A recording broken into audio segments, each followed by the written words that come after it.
They say third time is the charm. In the case of Spider-Man 3, not so much. But in the case of the Bourne Ultimatum, most definitely. Jason Bourne, once again played by Matt Damon, is finally getting closer to the truth, and the memories of who he once was are starting to come back, and he gets closer to find out what made him into the perfect killing machine. He meets up with Nikki Parsons, played by Julia Stiles, and they go on the run from Noah Vasan, played by David Strathairn, a deputy director who is constantly butting heads with the other deputy director, Pamela Lindley, played by Joan Allen. How will this all get resolved? Well, I'm sure a lot of you have already seen this movie and know how that turns out, but in case you haven't, I'm not going to spoil it for you anyway. But I gotta say, if you thought Bourne Supremacy upped the intensity, well, this movie doubles that. I mean, the fight scenes were awesome. There's a scene where Jason Bourne takes on several guys at once, and man, it was just awesome to watch. But this is not one of those action films that just goes on and on. No, this film gives you time to breathe. And not to mention, chase scenes were pretty good. I mean, they really has the audience grabbing on their seats, fearing they think they know how this is going to end, but they don't know. I gotta say, Jason Bourne is such a good fighter. It makes me wonder what would happen if him and Jack Reacher actually got into a fist fight.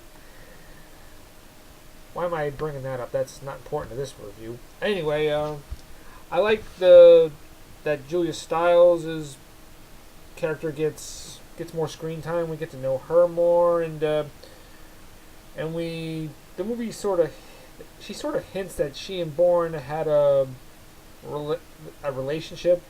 She doesn't actually say it all, but she sort of hints at it. I gotta say, one of my favorite characters is Joey Ansah, who plays Dash. Joey Ansah is a British martial artist, and he plays the silent killer Dash, who is one of those people who doesn't have to say anything just to prove how intimidating he is. He just can come off with a cold eye stare, and you feel the threat just for him being in a scene. You really feel the threat. He is such a good character. I mean, he and Bourne do have a good fight scene. They do.